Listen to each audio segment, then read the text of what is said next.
नमस्कार दोस्तों, आज हम बात करने जा रहे हैं दुनिया की सबसे मशहूर horror film franchise the Conjuring की लेटेस्ट और last film the Conjuring last rites के बारे में।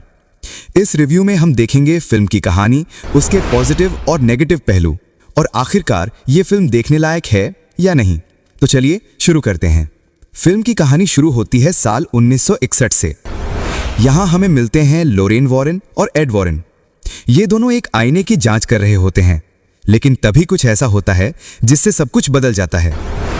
दरअसल लोरेन प्रेग्नेंट होती हैं और उस आईने में वो एक खौफनाक विजन देखती हैं, अपने अजन्मे बच्चे की डरावनी झलक।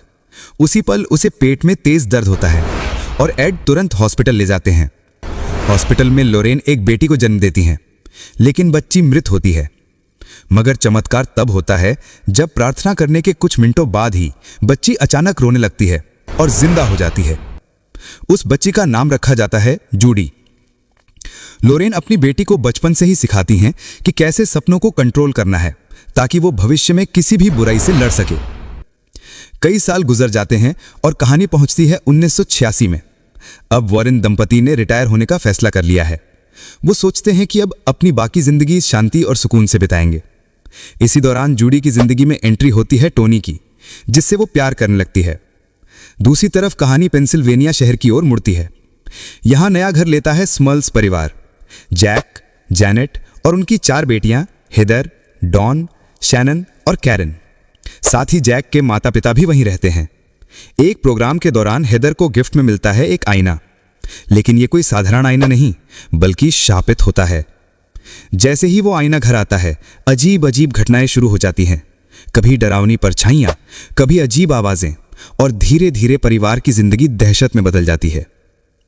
अब सवाल यह है कि क्या वॉरेन दंपति इस शापित आईने का सामना कर पाएंगे और क्या वो अपनी बेटी जूडी को बचा पाएंगे? यही रहस्य फिल्म में आगे खुलता है। अब बात करते हैं फिल्म के एक्टिंग परफॉर्मेंस पर। वेरा फार्मिगा और पैट्रिक विल्सन हमेशा की तरह शानदार रहे। मिया टॉमलिंसन ने भी कई सीन्स में बेहतरीन काम किया, खासकर क्लाइमैक्स के दौरान। बेन हार्डी और इलियट कोवान ने भी अपने किरदारों को अच्छे से निभाया, लेकिन कुछ सीन्स ऐसे थे जिन्हें और दमदार बनाया जा सकता था। फिल्म का निर्देशन किया है माइकल चावेज ने।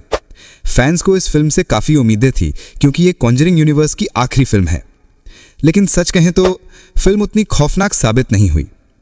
हॉरर एलिमेंट्स बहुत कम थे। जो भी सीन दिखाए गए वो पुराने और घिसे पिटे लगे। स्मल्स परिवार के साथ हुई घटनाओं को और ताकतवर दिखाया जा सकता था।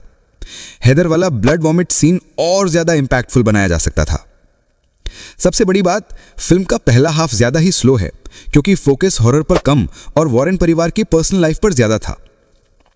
वेरा फार्मिगा और पैट्रिक विल्सन की एक्टिंग। क्लाइमैक्स सीन थोड़ा बेहतर है। हेदर केक कटिंग वाला सीन सच में डरावना लगा। फादर गार्डन के सीन्स और उनकी मौत का सीक्वेंस भी प्रभावशाली रहा। हॉरर एलिमेंट्स कम और कमजोर थे।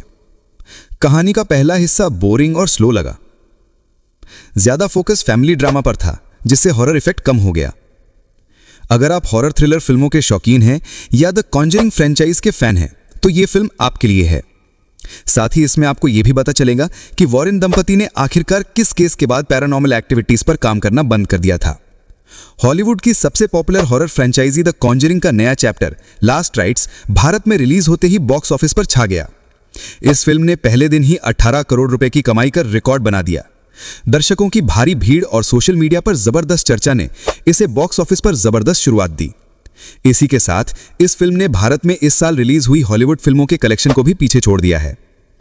सुपर हीरो फिल्मों का भारत में बड़ा फैन बेस है।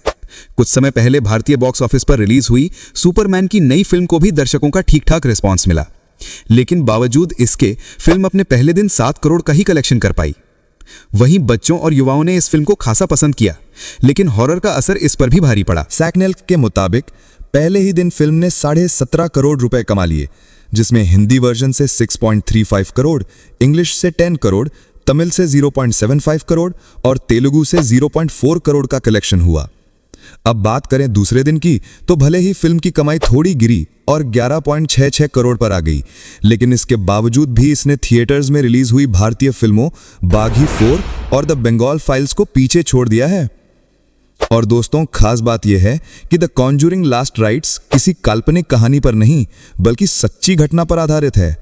फिल्म का निर्देशन किया है माइकल चावेस ने और इसका निर्माण किया है the Safran Company, Atomic Monster Productions और न्यू लाइन सिनेमा ने। वहीं डिस्ट्रीब्यूशन की जिम्मेदारी संभाली है वार्नर ब्रदर्स पिक्चर्स ने। कास्ट की बात करें तो फिल्म में नजर आते हैं Vera Farmiga, Patrick Wilson, Taissa Farmiga, Ben Hardy, Mia Tomlinson और ब्यू गैट्सडन जैसे दमदार कलाकार।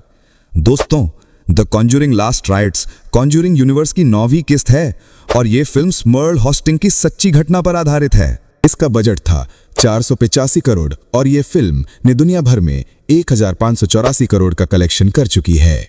तो दोस्तों, द कॉन्जरिंग लास्ट राइट्स एक इमोशनल फैमिली ड्रामा और हल्की फुल्की हॉरर का मिक्सचर है। अगर आप ज्यादा डर की तलाश में हैं तो शायद निराश हो सकते हैं, लेकिन अगर आप इस फ्रेंचाइजी को फॉलो कर रहे हैं तो इसे एक बार देखना बनता है। दोस्तों, हम किसी फिल्म के समर्थक या विरोधी नहीं हैं, हम जो सच्चाई होती है वो आपके सामने रखते हैं।